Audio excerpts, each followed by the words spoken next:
जय सिया राम, जय जय सिया राम। राम जी का संदेश लेकर आया हूं और सचमुच हनुमान जी महाराज राम जी के संदेश वाहक हैं। राम जी का संदेश आज तक सबको दे रहे हैं। राम कथा सुनते हैं और राम जी का संदेश देकर जीव मात्र को, शरणागत जनों को निर्भय बनाते हैं। तासु दूत, जानकी माता से भी कहते हैं राम दूत में मातु जानकी दूत में मातु। श्री राम दूत में मातु, मातु जान की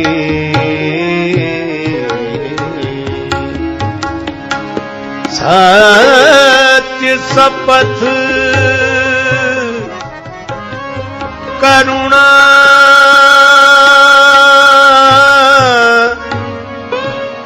निधान की, निधान के दूत में ध्यान के राम दूत में दूत में मातो जान के राम दूत में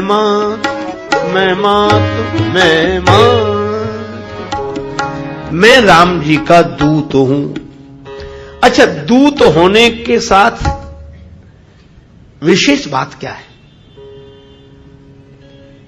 दूत वह है जिसका अपना अभिमान नहीं होता। संदेश भी स्वामी का, शक्ति भी स्वामी की, सब कुछ स्वामी का है। मैं तो केवल सूचना देने वाला, मेरा अपना कुछ नहीं। दूत माध्यम होता है और माध्यम अभिमान शून्य होता है। अभिमान शून्य हुए बिना कोई माध्यम हो नहीं सकता। किसी ने दरवाजे से कहा कि दरवाजे धन्यवाद, क्यों? तुम न खुलते तो रोशनी न मिलती, तुम खुल गए तो हमें रोशनी मिल गई। दरवाजे ने कहा कि यह बात तो ठीक है कि मैं खुल गया और रोशनी मिल गई, लेकिन रोशनी मेरी नहीं है। रोशनी तो सूरज की है, रोशनी तो ऊपर वाले की है। यही बस। दरवाजे से किसी ने पूछा कि अगर रोशनी ऊपर वाले की है पर महिमा तो तुम्हारी है, तुम न होते तो मिलता ये प्रकाश। दरवाजा बोला यही तो है, जब हम थे तब रोशनी कहां मिल रही थी? जब दरवाजा लगा था तब रोशनी कहां मिल रही थी? और बोले जब हम हट गए तो रोशनी मिलने लगी। बस यही बात है कि जब तक दूत कौन? कहा कि जब तक अहंकार रहता है तब तक ऊपर वाले की रोशनी नहीं मिल पाती, और अहंकार हटते ही प्रकाश ऊपर वाले का भीतर आने लगता है। तो दूत कौन? जिसका कुछ हट गया हो, अहंकार हट गया हो। और हनुमान जी ऐसे माध्यम है, इसीलिए वो जय हनुमान। उन्होंने मान का ऐसा हरण किया है, हनन किया है कि वो ऊपर वाले का प्रकाश उनके माध्यम से जाता है, संदेश उनके माध्यम से जाता है। वो कहते मैं कुछ नहीं, मैं तो राम जी का दूत हूं। जो इतना अहम शून्य हो वही माध्यम हो सकता है। ईगोलेस हुए बिना माध्यम कोई हो ही नहीं सकता। हनुमान जी महाराज तो कहते मैं कुछ हूं नहीं, मैं तो, मेरी पहचान तो एक ही है, रामदूत। मैं इतना ही जानता हूं कि मैं राम जी का दूत हूं, बस यही मेरी पहचान है, इसके अलावा मैं कुछ नहीं जानता। रामदूत। और इसीलिए जब हनुमान जी चले भी, सुंदरकांड का आरंभ जहां हुआ वहां वर्णन है कि हनुमान जी ने छलांग लगाई और पहाड़ पर बैठ गए। बहुत ऊंचा पहाड़ था। हनुमान जी ने क्या किया? सिंधु तीर एक भूधर सुंदर कौतुक कूद चढ़े उता ऊपर। खेल में इतने ऊंचे पहाड़ पर पहुंच गए। सोचा अभिमान ना आ जाए, कि इतनी बड़ी ऊंचाई प्राप्त कर लेना हमें खेल हो गया, तो हनुमान जी उसी समय करते क्या है? बार बार रघुवीर संहारी, बार बार रघुवीर तर के पवन तनय बल भारी, बार बार रघुवीर। बार बार भगवान का स्मरण किया। इसका अर्थ यही है कि ऊंचाई पाने पर कहीं अभिमान ना आ जाए, लेकिन जो बार बार भगवान का स्मरण करेगा उसके मन में अभिमान नहीं आएगा। हनुमान जी के मन में कोई अभिमान नहीं आया तो चले कैसे हनुमान जी? बिना अभिमान के तो कोई चल ही नहीं सकता। बिना अभिमान के कैसे चले कि हम ये हैं, हम यह होकर जा रहे हैं। पर हनुमान जी क्या होकर गए? हनुमान जी हम होकर नहीं गए। जिमि अमोघ रघुपति कर बाना, यही भांति चले वो हनुमाना।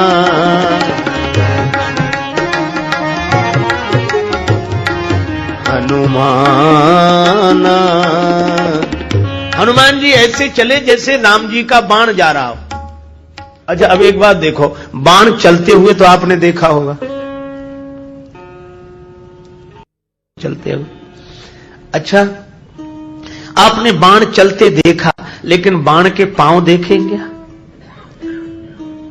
बाण के चरण नहीं होते, फिर भी चलता है। ऐसी तो बहुत सी चीजें बिना पांव के चलती हैं। किसी के घर मेहमान जाए तो स्वागत करने वाला गृही पूछता है क्या चलेगा, ठंडा चलेगा कि गरम? तो कहते ठंडा चलेगा कि गरम। एक आदमी बड़ा विचित्र था, उससे मैं पूछा कि चाय चलेगी कि दूध? तो बोला जब तक चाय बने तब तक दूध ले आओ। वो दोनों चले।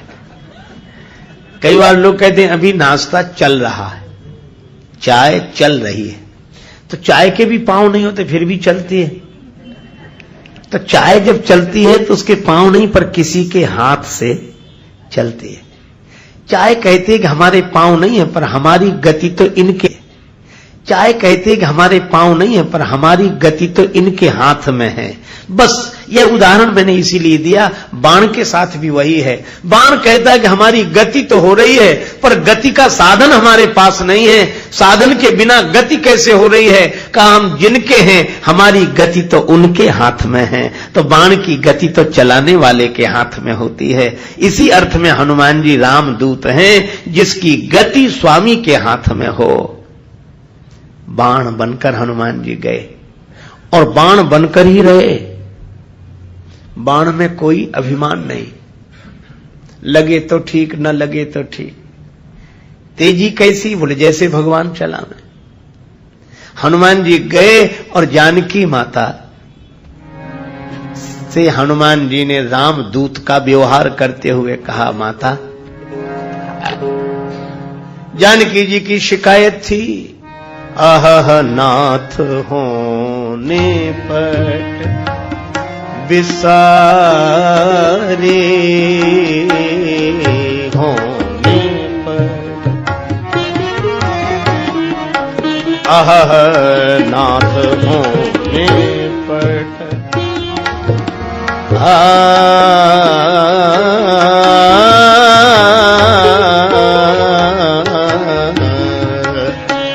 नाथ होने पर।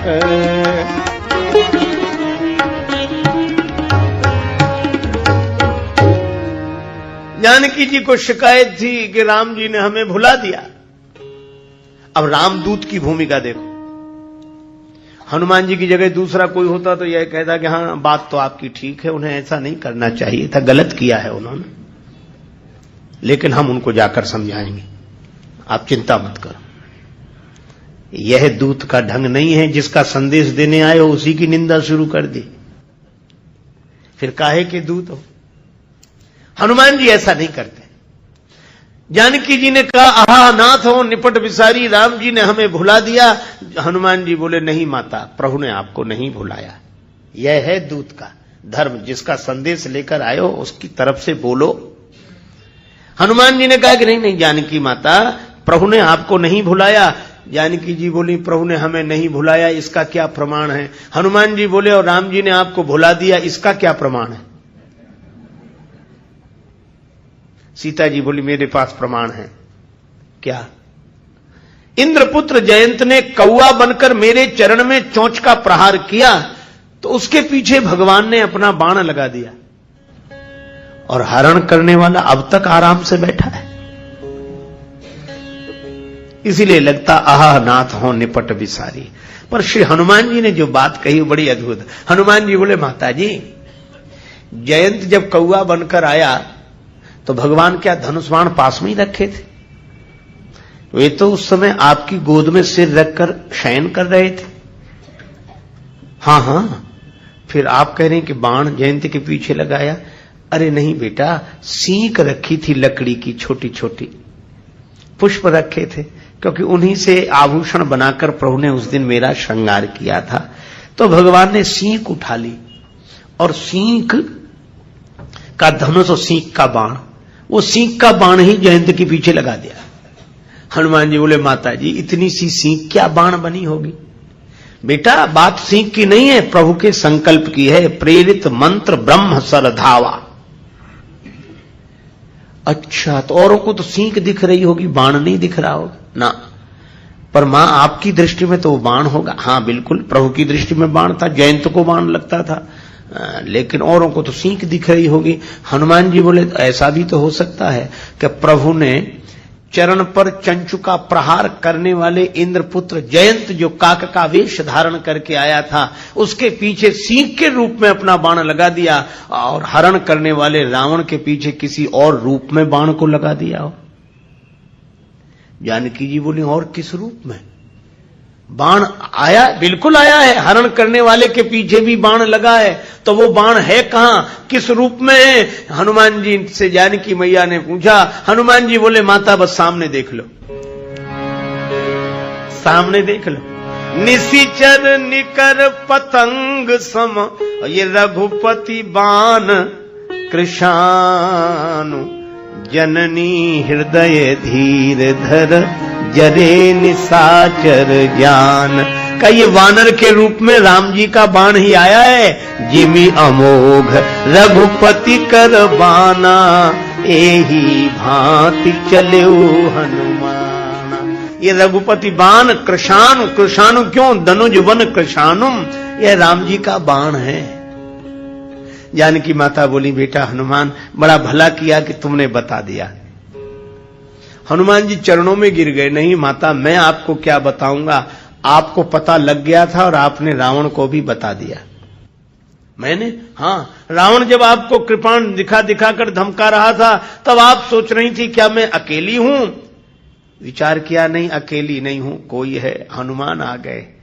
तो आपने भी यही कहा था, असमन समुझी कहत ज्ञान की, खल सुधि नहीं रघुवीर बाण की। और वह बाण और कोई नहीं, ये रघुपति बाण। कौन है? हनुमान जी। और देखो बाण में अपना प्राण भी नहीं होता, बस बाण का तो सब कुछ भगवान के हाथ में होता है। तो जो बाण की तरह अपना अहंकार छोड़कर अपना सब कुछ भगवान के हाथ में दे दे, वही राम जी का दूत हो सकता है। जब राम जी हनुमान जी को भेजने लगे, राम जू ने कपि पुंजन में सुत अंजनी को अपनाई के भेजो, माथे पे हाथ की छाह करी कर मुंदरी हाथ गहाई के भेजो, राजस बैन न बोली सके तब नैनन नीर बहाई के भेजो, संकट सीय को काटिवे को हनुमान ही बाण बनाई के भेजो। तब भगवान ने कहा हनुमान एक काम करना। क्या? कही बल विरह बेगी तुम आयो। हमारे बल का वर्णन करना और हमारे विरह का वर्णन करना।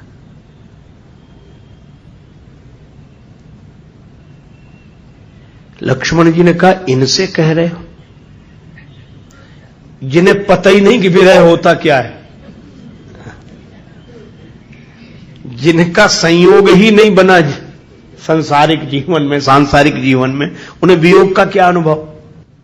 उनसे कह रहे हो कि हमारा विरह सुनाना, और ये अपना ही बल भूले रहते हैं। याद दिलाओ तो इन्हें अपने बल की याद आती है, और आप कहते हो कि बल और विरह मेरा सुना कर आना। बड़ी बढ़िया बात राम जी ने कही, बोले यही मेरे सच्चे दूत हो सकते हैं। कहा क्या? बोले मेरे बल का वर्णन तो वही कर सकता है जिसे अपने बल का ज्ञान ही न रहता हो, और जिसे अपने बल का ज्ञान रहता हो वो हमारे बल का वर्णन क्या करेगा, और जिसका अपना विरह हो वो हमारा विरह क्या सुनाएगा। तो हनुमान जी का ना अपना बल है ना अपना विरह है, वे तो कहते सब कुछ राम जी का है, इसलिए बल भी राम जी का है और विरह भी राम जी का है। जिसका सब कुछ राम जी का हो जाए वह क्या बचा। बोले हमारा सब कुछ राम जी का है और तुम किसके हो? बोले हम राम जी के। तो तुम राम जी के कौन हो? तो हनुमान जी कहते हैं राम दूत मैं मातु जानकी। इसीलिए तुलसीदास जी कहते हैं राम दूत अतुलित बलधामा, दूत अतुलित अंजनी पुत्र पवन सुत नामा। राम दूत अतुलित, दूत अतुलित, दूत अतुलित अतुलित। राम जी के दूत हैं श्री हनुमान जी। अब आगे भी बढ़े हम लोग। अतुलित बल धामा, हनुमान जी में अतुलित बल है। अतुलित बल का अर्थ है जिनका बल तोला न जा सके। पौराणिक युग में बल की तौल हाथी के अनुसार होती थी। कहते हैं कि दुशासन के भुजाओं में 10,000 हाथियों का बल था।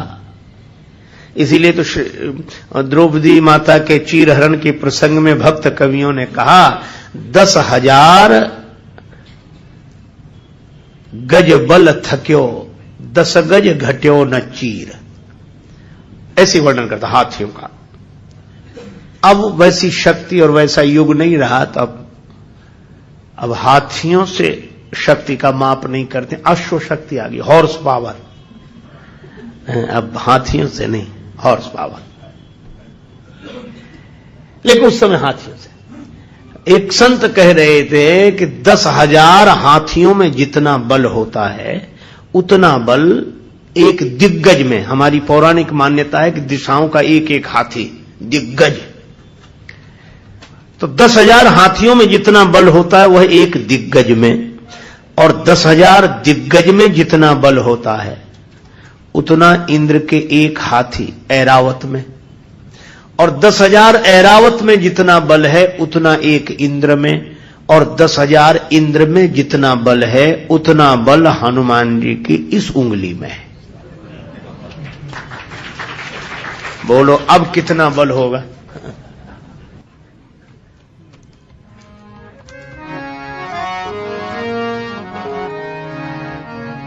अतुलित बल धाम, बल धाम, अतुलित बल धाम,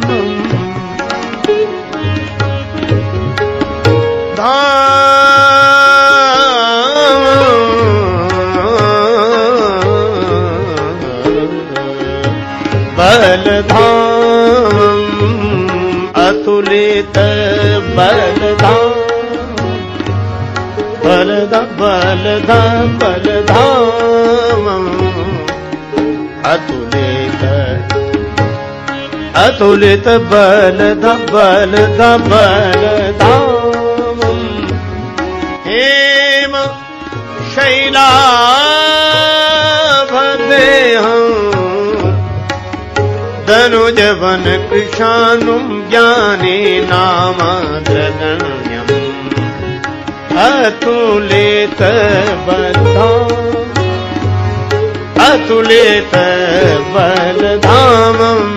बलधामम् अतुलित बलधाम।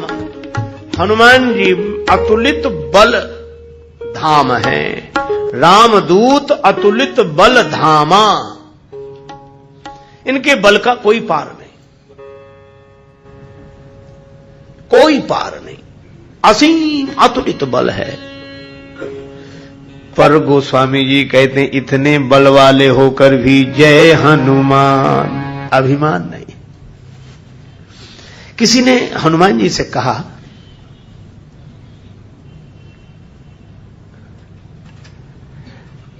तुलसीदास जी ने हनुमान बाहुक में लिखा द्रोण सो पहाड़ लियो खेल ही उखार, कंदुक जो कपि खेल बेल कैसो फल भो।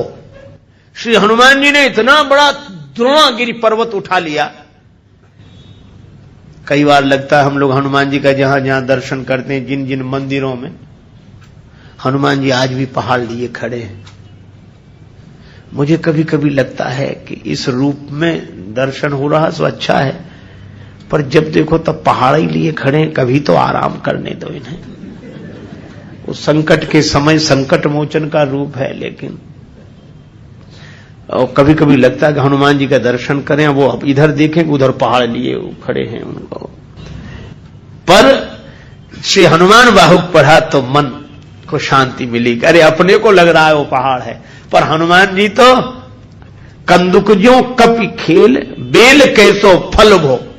हनुमान जी अपने हाथ में इतना बड़ा पहाड़ ऐसे रखे रहते जैसे कोई बेल का फल अपने हाथ में रखे रहे। बेल कैसो फल भो, ये तो बल की बात कि इतना बड़ा पहाड़ बेल जैसा फल हो गया। और गति कैसी, मारुत नंदन मारुत को मन को खगराज को बेग लजायो, और वहां से यहां तक परब्बत की नभ लीक लसी कपियों धुकी धायो।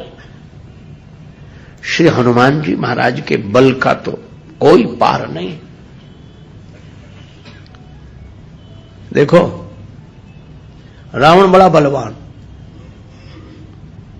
एक दिन रावण हनुमान जी से बोला कि हमारी आपकी लड़ाई हो जाए। हनुमान जी बोले तैयार, पर फैसला कैसे होगा? बड़ी देर तक लड़ाई होगी, तुम भी बलवान और हम पर भी राम जी की कृपा है।